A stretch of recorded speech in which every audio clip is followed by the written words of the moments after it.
I'm sticking with the animal theme for at least one more week, Mike.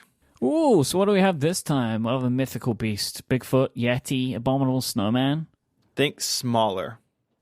Like a vampire? Oh, wait.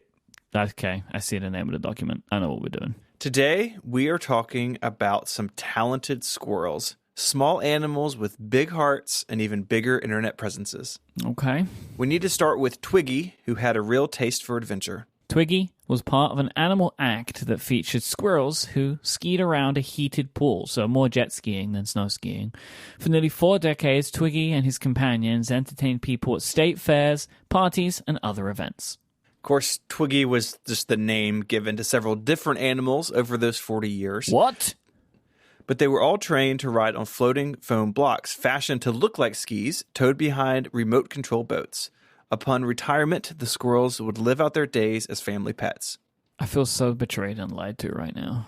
Why? There's more than one Twiggy. They don't live forever. You can only ski in your prime if you're a squirrel. What's wrong with, Twiggy 2? I mean, then you end up with the Apple problem, right? Then you have, Twiggy 10S Max. It's like, what is happening? Twiggy late 2019. Yeah. The act began in 1979 by Chuck and Luann Best and was quickly featured on television programs, in newspapers, and later on the Internet Superhighway. The Bests lived in Sanford, Florida, and rescued an orphan squirrel after Hurricane David wreaked havoc in their area. They raised it as a family pet. I have some questions about this already. Uh-huh. 1, how did they know it was an orphan squirrel? That's a good point. The mom could have just been out for cigarettes or something. Do you ever see squirrels, hanging out together? No, they're always on their own. And why did it need to be, rescued is something that I'm intrigued to know. And then 3... well, then they just raise it as a family pet. I don't think the squirrel necessarily wanted that, but, what are you going to do? I just have questions now. Now that they've lied to me about the name, I'm questioning everything to do with this family and their squirrels. Their last name is Best. You have to trust them. They're the bests at lying about squirrels. Twiggy would ride around on their shoulders, even in the family swimming pool. The whole water skiing business started as a joke on the part of Chuck, but it soon took off as a serious enterprise, and the rest is history. Go Twiggy. What a champ. Well, Twiggy 1 at least. I can't speak for Twiggy's 2 through whatever. You've got to embrace all Twiggies, Mike. That's what we're saying. This episode of Ungeniused is brought to you by Hello. Hello make insanely comfortable buckwheat pillows. I don't know if you ever tried a buckwheat pillow, but they're pretty different from regular fluffy pillows because they support your head and neck. They don't collapse under the weight of your head like traditional pillows, and they stay cool and dry compared to others. So you don't have to flip it over to find the cool side at night. Both sides are always cool. They breathe better so they don't get all warm and humid. Plus, you can add or remove filling to suit your needs so your pillow can be just the way you like it. Buckwheat pillows have been popular in Japan and other places of the world for years, and they're on the pillow menu at fancy hotels, which, I say this every time, is a life goal to be in a hotel with a pillow menu. I've had a Hello pillow for quite a while now, and it really is very different. It is something, though, that I very quickly became used to, and have really come to prefer it because of that support. I really find it to be much more comfortable as I sleep and dream about squirrels on the water skis, which happens now after writing this episode. Hello is made in the U.S. with quality construction and materials. Their certified organic cotton cases are cut and sewn for durability, and the buckwheat is grown and milled here in the United States. So if you're curious to try one of these things, you can. You can sleep on it for 60 nights, and then if Hello isn't for you, just send it back for a refund. Go to hellopillow.com/ungeniused right now to get your own buckwheat pillow. That's HULLOPILLOW, hellopillow.com/ungeniused. If you buy more than one, they have a special discount for up to $20 off, depending on the size you're looking at. They have fast, free shipping with every order, and 1% of all their profits are donated to the Nature Conservancy.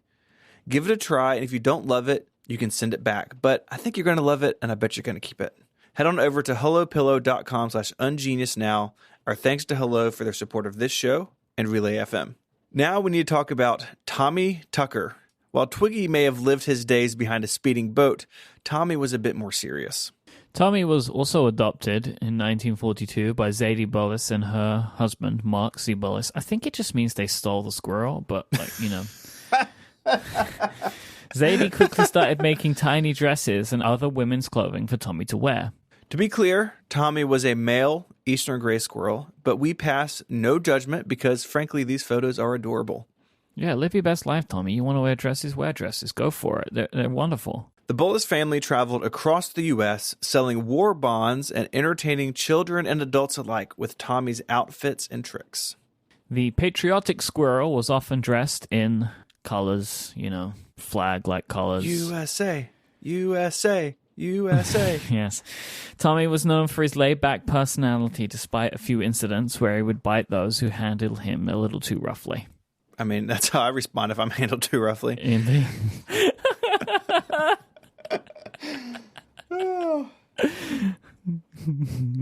After World War II ended, the market for war bonds dried up. I can't do it.